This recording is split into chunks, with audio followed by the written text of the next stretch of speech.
My name is Eve Burton, and have the distinct privilege of being the general counsel of the Hearst Corporation, which allows me to see all of the legal issues that affect every single one of our divisions, all of which are different. However, there's one area which affects virtually all of them, and that is the First Amendment. The events of 2013 have actually brought to light the importance of the role of the press and the First Amendment in informing the American public about the government's powers and activities in an increasingly complex world.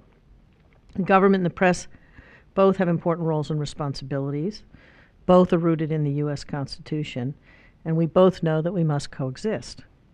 While the press vigorously maintains its role as the informer of the people on issues of public concern, and importantly, as a check on government, a social contract, if you will, has long existed between the press and the government, so that in sensitive situations, both do what's best for our nation.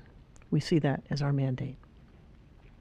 Adherence to this social contract is seen when, for example, the press, that would be our reporters, obtain sensitive information and agree to delay or withhold publication of information because the government legitimately believes that publication would pose a threat to American lives.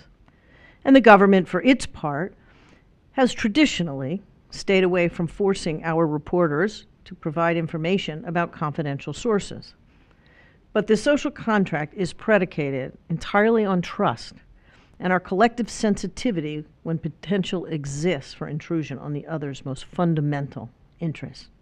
And this year, that trust has frayed. The U.S. Department of Justice's unprecedented decision earlier this year to secretly gain information about telephone calls made by AP reporters and editors strikes at the very core of our constitutional freedom. At Hearst, a few years ago, we had our own experience with this very issue in the Balco case, where the government secretly sought the telephone records of our San Francisco reporters from our cell phone communication provider in the hopes of learning the identity of the confidential sources. They did this without our knowledge. From this experience, we have decided to require contractually that our telephone providers and other cloud vendors give us notice before turning over such information to the government.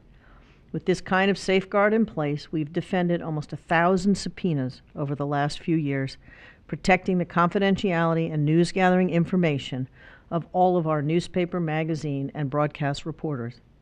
The task is harder now, to be sure, but the principles are the same.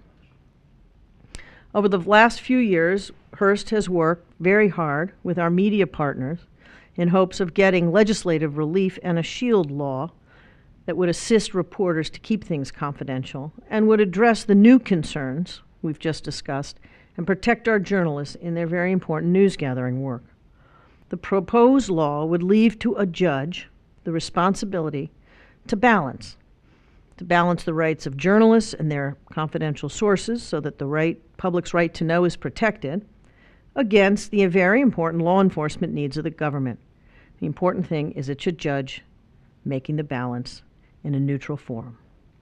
But until such law is passed, and for the good of the country, it will be incumbent on government agencies and media organizations such as those at Hearst to work very hard at reestablishing the social contract that has historically worked better than any law.